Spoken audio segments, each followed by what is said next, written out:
vais vous présenter aujourd'hui le programme de recherche qu'on aimerait faire avec vous. Vous allez nous aider à monter un petit projet de recherche qui est basé sur le stress. Parce que moi, j'étais souvent stressé par rapport à mes sorties puis tout ça. Fait que là, ça m'a aidé.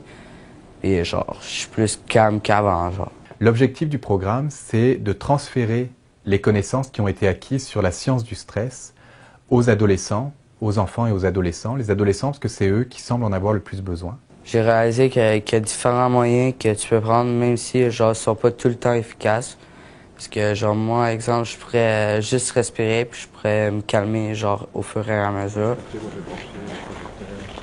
Le programme Déstress et Progress a été créé par le Centre d'études sur le stress humain, en concertation avec des membres du personnel de l'éducation.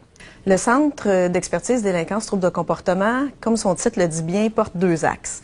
L'axe délinquance et l'axe troubles de comportement. Dans le cadre de l'axe troubles de comportement, ça se trouve à être un projet dans lequel le Centre d'expertise va être impliqué pour mailler un peu la co-construction entre la recherche et le terrain. Le PowerPoint et le programme adapté. C'est un programme en 5 ateliers, donc qui est vraiment court, 5 fois 50 minutes. On le donne d'une semaine sur l'autre, pendant 5 semaines. Et il apprend aux enfants à reconnaître la source de leur stress. Il apprend aux enfants à reconnaître quelle est la manifestation dans le corps du stress, parce que le stress, c'est avant tout une réaction du corps. Et il apprend surtout aux enfants des stratégies pour pouvoir négocier leur stress au quotidien. On voit que c'est quelque chose qui était important pour eux d'arriver à comprendre comment ça se fait que je suis stressée à ce point et intéressés, eux, de pouvoir penser qu'ils pourraient avoir une maîtrise, un peu une compréhension sur ce stress-là. Intéressés aussi dans le fait de pouvoir donner leur opinion sur un projet qui est en développement.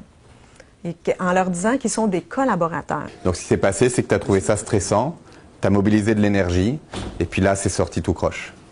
OK. Et donc là, déjà, tu es stressé rien que de penser à Noël. Ouais. Est-ce que tu saurais dire pourquoi? La clientèle qui a été ciblée pour participer à ce projet pilote, c'est la clientèle des enfants qui ont vécu de l'adversité précoce et qui se trouvent au stade de leur adolescence. Donc des enfants de 12 à 14 ans qui vivent dans des unités d'hébergement et qui ont vécu soit de la négligence, soit de la maltraitance. La raison, elle est toute simple, c'est qu'on a déjà testé le programme auprès de 500 enfants du Grand Montréal, dans les écoles, et on s'est aperçu que le programme profiterait sans doute le mieux aux enfants qui ont vécu le plus d'adversité, donc aux enfants qui ont le plus de stress dans leur vie.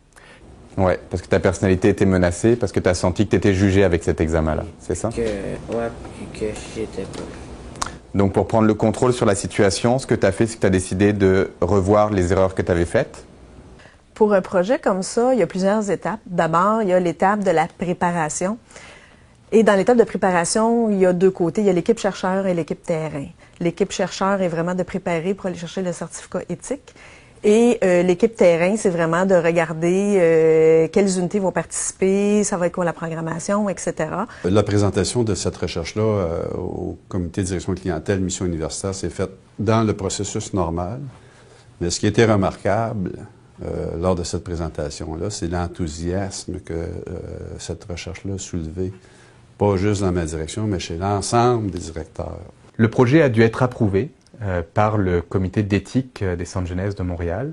Pour qu'un projet de recherche répond en fait aux besoins et aux critères éthiques, il faut qu'il ait une valeur scientifique. Donc, évidemment, un projet qui n'a pas une valeur scientifique n'est pas considéré comme éthique. Le deuxième critère, c'est au niveau évidemment éthique, donc la population et la clientèle de Centre jeunesse de Montréal, c'est une clientèle vulnérable et captive, mineure. Donc les préoccupations, c'est au niveau vraiment de cette clientèle-là et de la façon dont ils participent à la recherche.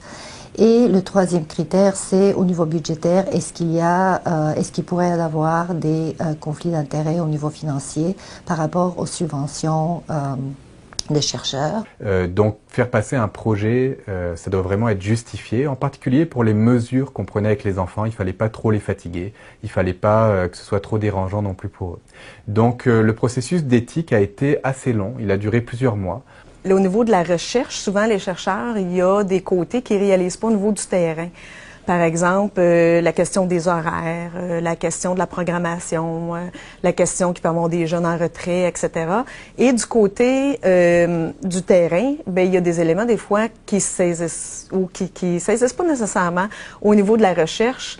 Donc, le fait de pouvoir s'assurer que les gens peuvent se parler rapidement, on peut échanger et préparer le projet en fonction de l'échange de cette perception-là des réalités de deux côtés et arriver avec des solutions. Donc, on a vraiment pris le temps de rencontrer tous les partenaires du milieu. On est d'abord venu présenter le projet dans chaque unité. On est venu parler avec les jeunes, avec les intervenants. On est venu un peu tâter le terrain finalement. On est venu surtout prendre connaissance avec le milieu. Donc, je vais vous présenter aujourd'hui ce que contient le programme. Et puis surtout, je vais vous expliquer un petit peu ce qu'est le stress. Ensuite, il y a toute la présentation du projet aux équipes, justement, qui ont décidé de s'impliquer pour qu'ils comprennent chacune des équipes, qu'est-ce que ça va impliquer pour eux autres. La présentation aux jeunes pour que les jeunes comprennent dans quoi ils s'embarquent et décident d'embarquer parce qu'on va chercher leur consentement. D'accord, donc je vais vraiment vous présenter le projet comme si je m'adressais à des jeunes chercheurs. Vous allez être nos assistants et puis on va vraiment travailler ensemble sur ce projet-là. L'étape de présentation du projet aux équipes, aux jeunes, aux parents, a été une étape qui s'est très bien déroulée parce qu'on a eu l'appui du milieu. L'ensemble des intervenants se sont sentis impliqués dans le projet pilote parce qu'on présentait les thèmes vus en atelier chaque semaine avec les jeunes en comité d'équipe. Donc, l'équipe éducative était présente, était au courant des thèmes abordés et les jeunes avaient des devoirs à faire aussi à chaque semaine par rapport aux ateliers présentés par le chercheur. Et les jeunes parlaient aussi de leur expérience et des stratégies qu'ils apprenaient dans leur atelier. Donc oui, ils se sont sentis impliqués. Et puis, on a pris le temps aussi de faire une soirée d'information avec les parents. Alors cette soirée d'information était très importante pour nous parce qu'on voulait que les parents embarquent aussi avec nous. Les parents qui sont venus participer à la présentation que le chercheur leur a fait étaient vraiment emballés par le projet. Ils étaient très émotifs. Il y avait deux pères qui, pour eux, c'était comme une possibilité de pouvoir comprendre le stress de mon enfant, une possibilité de pouvoir les aider. Ils aiment leurs enfants, puis c'est comme si ça leur donnait une lueur d'espoir de pouvoir avoir un outil pour pouvoir les aider. Alors il a fallu également avoir une étape de collecte de consentement, parce qu'il a fallu à la fois avoir l'assentiment des jeunes, qui avaient donc de 12 à 14 ans, et le consentement des parents. Donc effectivement, quand tu es stressé, ton corps mobilise de l'énergie, sans que tu le saches, parce que lui, il réagit à la menace, et puis tu restes pris avec cette énergie-là. Le programme a nécessité d'être adapté à la clientèle du milieu, et pour ça, on a vraiment travaillé en co-construction avec les personnes du milieu. Alors il a fallu qu'il soit adapté parce qu'évidemment, nous, on l'avait créé pour les enfants de 12-14 ans, mais dans les classes, donc de la population générale. Fait que finalement, je vais en avoir juste un qui ne participera pas. OK. Fait que ça se peut que ça joue sur l'animation du programme, parce que ça prenait 35-40 minutes dépendamment des ateliers, mais vous aviez 7 jeunes. Donc, est-ce qu'il y a moyen quand même de s'assurer que ça ne soit pas trop long? Parce que les jeunes, j'imagine, quand c'est trop long, vont décrocher aussi. L'adaptation du programme en co-construction s'est très bien déroulée dans le sens où on avait à reprendre le programme en entier pour voir qu'est-ce qu'on pouvait changer, qu'est-ce qu'on pouvait modifier. Il y a eu une belle ouverture au niveau des participants, donc au niveau des chercheurs et au niveau des intervenants, pour adapter ce programme-là à la condition des jeunes en milieu d'hébergement. On s'est rencontrés, les chercheurs, avec des gens de terrain pour la planification des ateliers. Dans un premier temps, la journée, choisir la journée qui ne surcharge pas la programmation des jeunes, puis en même temps en tenant compte de la disponibilité du chercheur. Et également, on a sélectionné ensemble les tests écrits. Alors il a fallu beaucoup adapter essentiellement les exemples qu'on utilisait. C'est certain que dans la population, on ne parlait jamais de tribunal. On parlait jamais de sorties les week-ends avec les parents. On parlait jamais de parents qui changeaient d'idée à la dernière minute quant à la sortie, etc. On parlait pas non plus de la vie de faire du sport entre les équipes ici. En tout cas, donc on a vraiment adapté Je vous dirais même qu'on a micro-adapté le programme de manière à ce qu'il soit vraiment parlant pour les jeunes d'ici. Ça ne modifie pas du tout le message du programme. Le message est très très clair. Puis, On a eu de la chance d'avoir 2 animateurs qui ont suivi une formation qu'on a donnée le 15 septembre au programme Déstress et Progresse. Donc ils étaient vraiment très allumés pour nous aider à adapter le programme. La formation que j'ai reçue à Louis H. Lafontaine, c'était une formation d'une journée où dans l'avant-midi, on avait une conférencière. Dans l'après-midi, on voyait le programme de Déstress et Progresse. C'était une très belle journée. On a appris beaucoup de choses au niveau du stress, comment ça fonctionnait, qu'est-ce que ça faisait sur le corps, le niveau de cortisol qui est une hormone que le corps dégage. Une fois que tout ça a été fait, on a commencé justement la collecte de salive, donner du support un petit peu dans les équipes pour qui c'était nouveau, donc c'est un petit peu stressant. On demande aux jeunes de faire un prélèvement de salive. Ça peut paraître un peu bizarre parce que faire un prélèvement de salive pour un projet sur le stress, c'est étrange. Mais il faut comprendre qu'aujourd'hui, le cortisol, qui est l'hormone du stress, se dose dans la salive des enfants. Donc on veut vraiment avoir le profil de cortisol. Alors on leur demande aux enfants de prendre 4 prélèvements de salive pendant leur journée. Puis ils sont encadrés une fois encore par les intervenants pour faire ça. Le test de salive, ça sert à identifier les stresseurs genre que tu as vécu pendant les dernières semaines ou les derniers mois. Puis ça t'aide à comprendre comment tu peux réagir afin de ne pas être tant que stressé que ça. 4 prélèvements dans la même journée, 2 le matin à 4 heures et le soir. Bien, dans une programmation, dans un horaire, ça fait beaucoup pour des éducateurs quand on connaît la réalité terrain. Mais à quelque part, le terrain s'est ajusté à ça parce que c'est un minimum que le chercheur avait besoin. Donc, c'est un exemple comment, qu'en s'assoyant ensemble pour trouver des horaires communs, pour trouver des adaptations, etc., on construit une façon d'évaluer un programme et on adapte un programme. On a eu notre première collecte de données, puis on a vu que 90% des échantillons sont excellents, ce qui est encore mieux que ce qu'on avait eu avec les 500 enfants de Montréal. Une fois que ça est fait, bien là, à ce moment-là, c'est vraiment de partir les ateliers. Avant ça, on a fait un calendrier avec le terrain, le chercheur, pour réussir à trouver quand est-ce que les ateliers vont s'animer. Moi, j'ai dans pas de sortir, genre, exemple, tu sors pas chez toi ou tu n'as pas de sortie autonome, tout ça, quand tu étais supposé d'en avoir une. Ok, donc ça te stresse, c'est une situation qui te stresse? Ouais, j'en avais 3. SPPI. Ok, vas-y, explique. Sens du contrôle faible, parce que genre tu peux pas contrôler qu'est-ce que tes parents font, tu peux pas dire non, tu es obligé de me sortir, tout ça, c'est leur décision, tout ça. Ok, tu sens que tu n'as pas le contrôle sur cette situation-là, toi, ouais. Personnalité menacée, parce que genre souvent, tu sais, exemple, tu peux pas niaiser pour ça, puis tout ça, puis il y a des gars qui vont dire ah, tu sors pas souvent, puis tout ça, moi je sors, puis ils vont t'écœurer avec ça. Ouais, très bon. Puis imprévisibilité, parce que tu sais pas ce qui va arriver après, genre. Ok. Pourquoi t'as pas mis le N? Parce que c'est pas une nouveauté. C'est déjà arrivé? Ouais. Ok. Mais moi, je trouve que vous êtes rendu pas mal bon à trouver des situations stressantes dans votre quotidien et puis à les spinner, donc et à trouver les ingrédients du stress. Alors vraiment, je veux vous féliciter parce qu'il y a déjà un objectif qui est atteint dans cette formation-là. C'est quoi le spin? Ben, genre le S, c'est sens du contrôle faible. Ça veut dire, genre, exemple, tu peux pas avoir tout le temps raison sur tout, là. P, c'est personnalité menacée. Ça veut dire que, exemple, on va dire, tu te fais niaiser puis tout ça, mais tu te sens menacé puis tout ça, puis on va dire, moi, je suis gros, je suis obèse puis tout ça, fait qu'il me traite de gros, fait que je vais me sentir menacé puis genre, je vais me sentir rabaissé. I, c'est imprévisibilité, vu que des fois, tu peux pas savoir qu'est-ce qui va arriver, tout ça.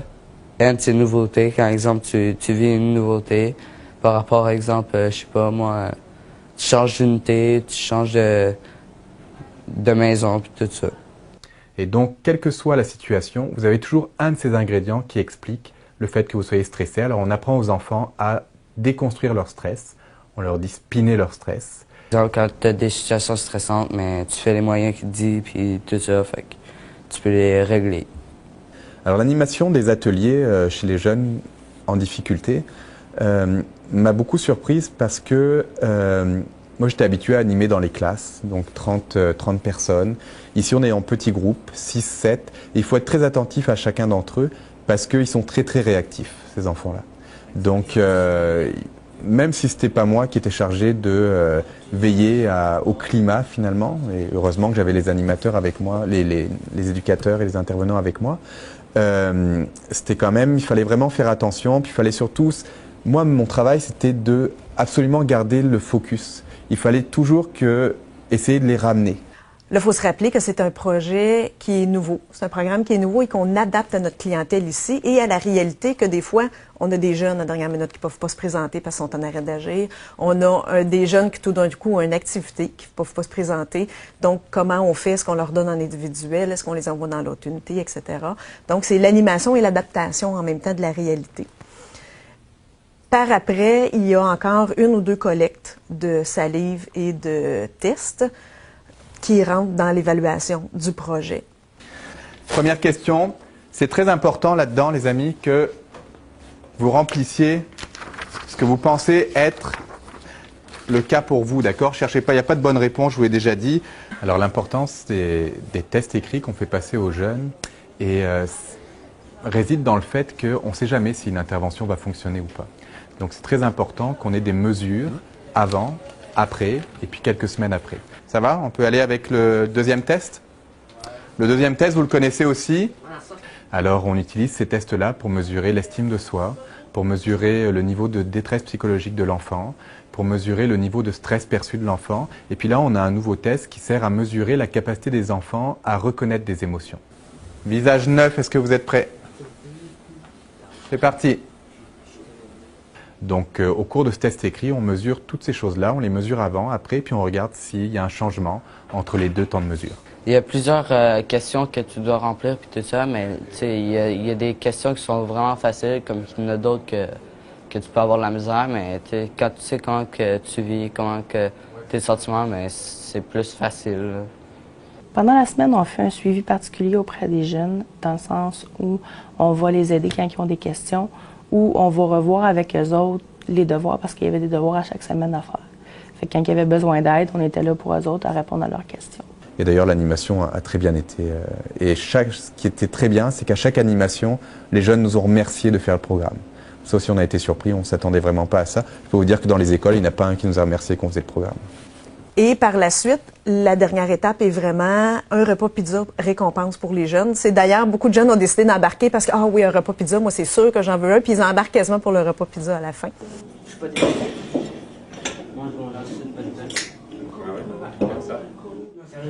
Donc, dans le cadre du repas pizza, on va faire le focus group et le chercheur va aussi remettre les résultats.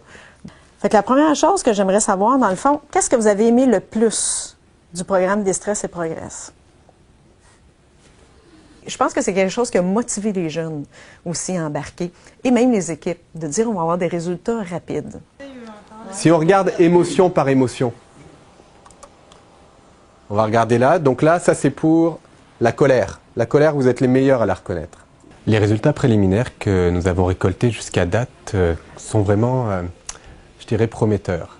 Je dirais qu'il y a 3 choses qu'il faut voir dans ces résultats. Le premier, c'est que la première chose, c'est d'abord que les jeunes ont vraiment répondu comme il faut au questionnaire. Ça, c'est déjà un premier résultat qui en soi est intéressant parce que ça nous en dit long sur la faisabilité de l'étude. Alors, on a vraiment regardé chaque questionnaire et puis à, évidemment, 1 ou 2 exceptions près, tous les enfants sont vraiment appliqués à répondre comme il faut au questionnaire. L'autre chose qui est intéressante, la deuxième chose, c'est les scores que les enfants ont obtenus pour la reconnaissance des expressions faciales des émotions. Si on regarde en détail, on voit qu'en moyenne, ils ont tous obtenu un score de 60-65%, quelle que soit l'émotion, ce qui est très très bien parce que on l'avait fait avec des étudiants de l'université, puis les étudiants universitaires ont obtenu 70%. Donc ça veut dire qu'ils sont vraiment investis. Moi, ce que je retiens surtout, c'est que vous avez été très très appliqués pour le faire, parce que pour obtenir 65, 70, 75%, sur 52 visages, vous savez tous, ça a été très long de le faire. Mais ça veut dire que vous avez été très appliqués, alors bravo, parce que c'était pas facile de le faire. Maintenant, des résultats qu'on vient juste d'analyser, qui sont très préliminaires pour l'instant, donc il faut rester prudent.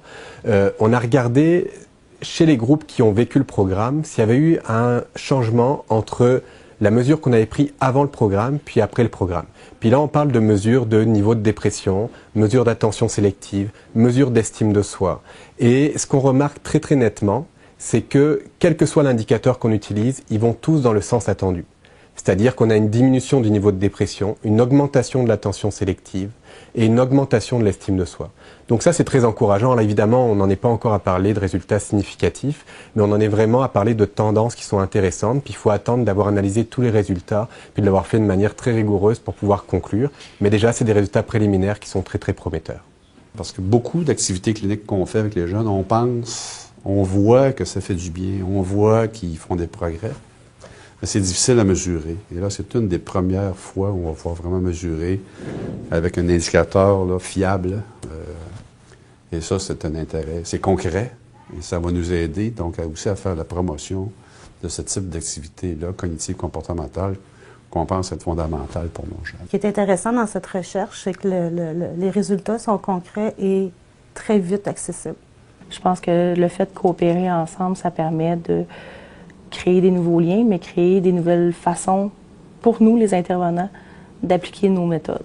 Il y a une belle collaboration, autant au niveau de la recherche que du terrain. Il y a une ouverture des deux côtés, une grande écoute, et on voit que tout le monde a le même objectif, d'arriver à un projet qui va donner quelque chose d'intéressant pour les jeunes et pour l'intervention. Évidemment, ce programme n'aurait pas pu se faire si j'étais arrivé tout seul avec ma petite équipe et qu'on avait dit on fait le programme. Ça n'aurait pas fonctionné. Il fallait nécessairement qu'on soit aidé de tous les partenaires du milieu. Donc la co-construction, elle a eu lieu aussi bien dans le remaniement du programme, dans les exemples qu'on a dû retrouver. Il y a aussi eu un atelier qu'on a dû changer un petit peu parce que les intervenants avaient peur que le sport soit vu de manière négative. Il fallait, à travers ce projet pilote-là, démontrer que c'était un projet qui était réalisable dans le cadre d'un milieu comme une unité, un centre d'accueil avec des jeunes en difficulté. Ma collaboration avec le centre d'expertise s'est extrêmement bien déroulée. J'étais en fait à 1000 lieues d'imaginer ce que ça impliquait quand je me suis lancé dans le programme. Je ne pensais pas être aussi encadré. Et ça, c'est très agréable quand on arrive dans un nouveau milieu, qu'on veut implanter un nouveau programme, même si c'est juste un projet pilote pour le moment, de savoir qu'il y a des gens sur qui on peut compter et de savoir qu'ils sont prêts à nous expliquer toute la réalité du milieu. Le projet Destress et Progress se trouve être un projet pilote pour pouvoir demander des subventions pour un projet à plus grande envergure, c'est-à-dire à plus d'unités, par exemple, à plus de clientèle. Ce projet-là, on va demander aux équipes leur opinion sur à quelle clientèle vous avez envie que ça soit appliqué. Est-ce que vous avez envie que ça soit appliqué aux intervenants aussi, avant, après, etc. Donc, on va demander l'opinion du milieu pour préparer la demande de subvention. Fait que la co-construction va même jusqu'à la demande de subvention pour un projet pilote à grande envergure. Je dirais le premier mot que je choisirais pour parler de ce projet, c'est qu'il a été faisable et que vraiment c'est un beau succès en termes de faisabilité. Donc ça, c'est la première chose. La deuxième chose, c'est qu'on a eu des entrevues avec les enfants, avec les jeunes, et on s'est rendu compte qu'ils avaient vraiment beaucoup retenu de choses du programme. Puis ça, c'est vraiment majeur pour nous. Quels que soient les résultats qu'on va avoir, ils ont vraiment retenu les éléments les plus importants du programme et comment contrôler leur stress. Je pense qu'il faudrait qu'ils montrent à tout le monde, genre tous les jeunes qui pensent qu'ils en auraient besoin, parce que je pense qu'ils vont être plus calmes, les jeunes. Tout ça, puis des éducs aussi pourraient apprendre d'autres choses que juste respirer, puis tout ça. Pour apprendre à faire le spin, comme ils diraient, là, puis tout ça. Je trouve que c'est une belle occasion de pouvoir transférer des outils utiles aux jeunes. En même temps, c'est une belle occasion de transférer des outils utiles, je trouve, pour les intervenants. Parce que les intervenants aussi en vivent du stress. C'est-à-dire que les jeunes, le stress des jeunes a un impact sur le stress des intervenants et le stress des intervenants a un impact sur le stress des jeunes. Donc, juste le fait de pouvoir l'enseigner aux jeunes et que les intervenants supportent les jeunes, il y a une acquisition du langage, des stratégies, des termes, etc. C'est une belle occasion de pouvoir aider les gens à déstresser d'abord et en déstressant à pouvoir mieux progresser. Alors, dès le départ, le Centre d'expertise délinquance et troubles de comportement a vu dans ce projet une occasion de pouvoir démontrer l'utilité, voire même la nécessité d'intégrer tous les acteurs à toutes les phases de développement du projet. L'implication de tous les acteurs, ce que ça veut dire pour moi, ce sont évidemment les chercheurs qu'on veut impliquer, mais aussi les intervenants de proximité, les gestionnaires, ainsi que les jeunes et leurs familles. Et ce, à toutes les étapes du processus au niveau de l'idéation, de la préparation, de la conduite du projet, de la livraison des résultats préliminaires et aussi de pouvoir en témoigner à travers un documentaire. D'ailleurs, premier documentaire jamais produit par le Centre jeunesse de Montréal, Institut universitaire. Quand j'étais stressé, je la faisais vivre tout ça. Puis j'arrêtais pas d'être après bougonneux vu que, genre, me dire arrête d'être stressé, prends des moyens puis tout ça. Puis après, ben, j'étais en colère puis c'est les autres qui le vivaient. Puis maintenant, depuis que je sais des moyens comme ça, puis ben, je les prends puis ça va bien.